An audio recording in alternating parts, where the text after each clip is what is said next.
Saludos, señores estudiantes. Hoy vamos a ver un nuevo tema. En lengua y literatura, hoy vamos a ver sujeto y predicado en la oración simple. En esta unidad exploraremos los componentes fundamentales de la oración simple en lo que es español, el sujeto y el predicado. Analizaremos sus tipos, características y cómo se relacionan para formar oraciones coherentes. También estudiaremos la clasificación de oraciones simples según su enunciado y la presencia del sujeto, así como las oraciones impersonales y los complementos adicionales. Esta comprensión nos ayudará a mejorar nuestra expresión escrita oral en español. Sujeto en la oración simple. El sujeto simple, vamos a ver, y el sujeto compuesto. El sujeto simple es aquel que tiene un solo núcleo, es decir, una palabra principal que realiza la acción. Por ejemplo, Juan juega el fútbol, donde Juan viene a ser el núcleo del sujeto. Muy diferente al sujeto compuesto, que contiene dos o más núcleos. Por ejemplo, Juan y María juegan al fútbol. Aquí, Juan y María son los núcleos del sujeto. Si nosotros nos damos cuenta, tenemos dos, Juan y María. Aquí tenemos dos núcleos. Mientras que en el ejemplo de acá solo tenemos un solo núcleo.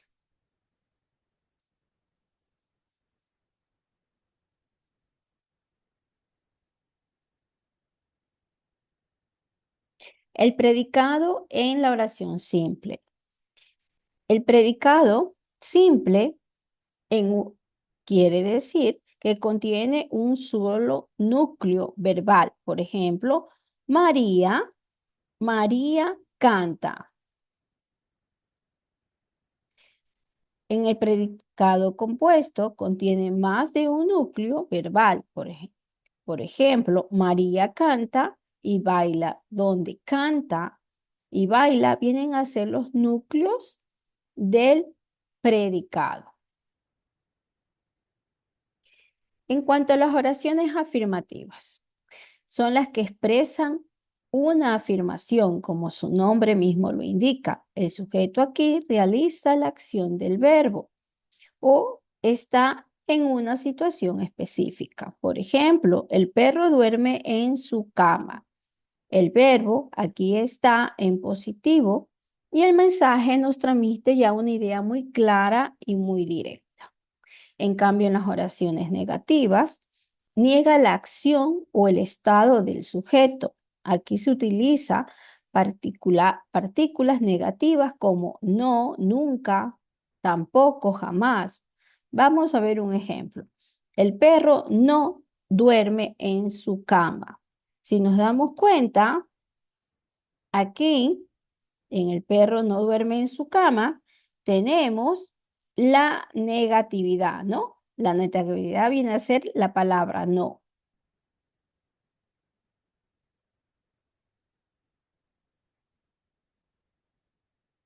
En oraciones interrogativas directas e interrogativas indirectas.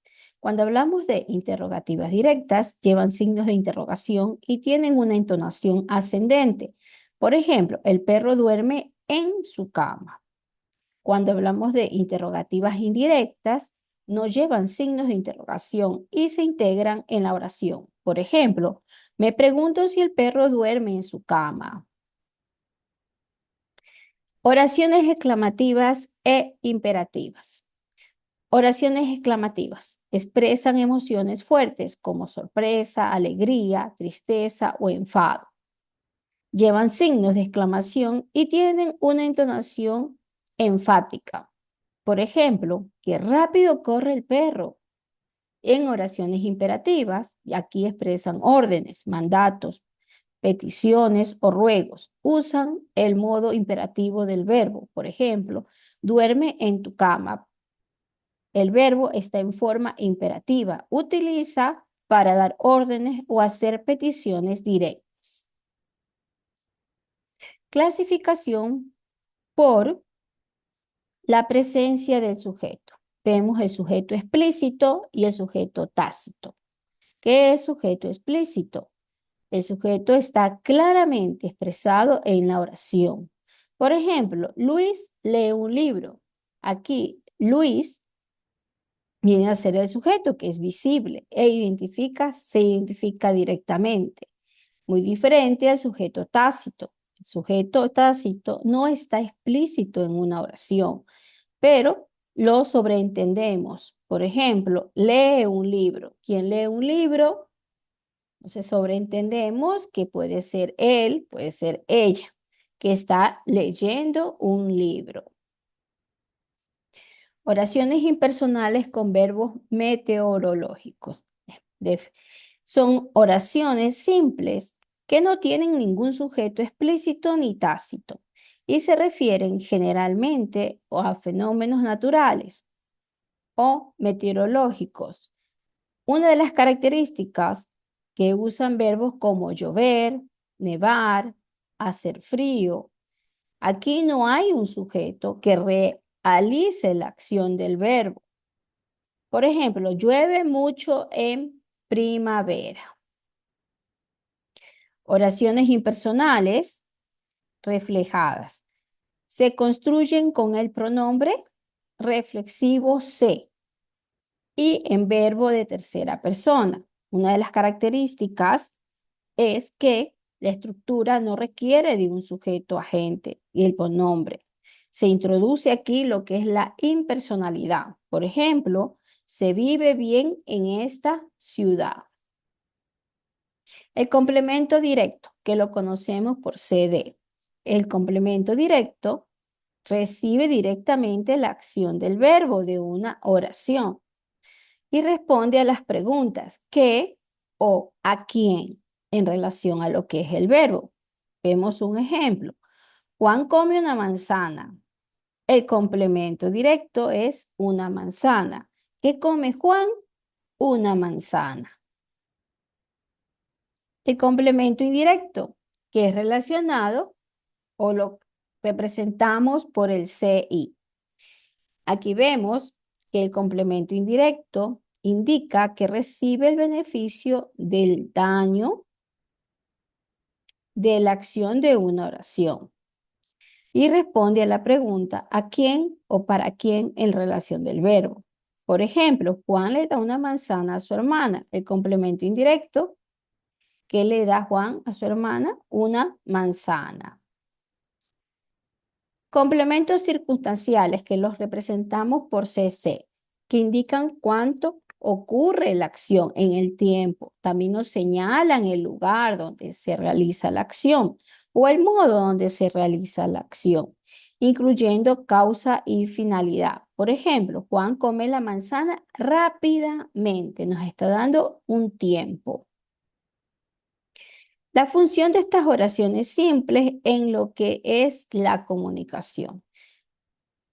En la expresión básica, estas oraciones simples nos permiten expresar ideas básicas de formas claras y precisas. En cuanto a la versatilidad, son útiles tanto en el lenguaje cotidiano como en la escritura formal. En cuanto a la claridad, proporciona un esquema sencillo para transmitir información sin complicaciones. Vemos varios ejemplos ampliados en cuanto a las oraciones. En cuanto al sujeto compuesto y predicado simple, Carlos y Ana escriben poemas. Si vemos este análisis, el sujeto compuesto viene a ser Carlos y Ana y el predicado simple que viene a ser que escriben poemas. En sujeto tácito y predicado compuesto, come y duerme en el día. El sujeto tácito puede ser él come o puede ser ella come. Y el predicado compuesto, come y duerme. En cuanto a las oraciones exclamativas y afirmativas, ¡qué bien! Cantas. La expresión de emoción es mediante la exclamación, afirmación o talento. Muchas gracias. Nos vemos hasta la siguiente clase.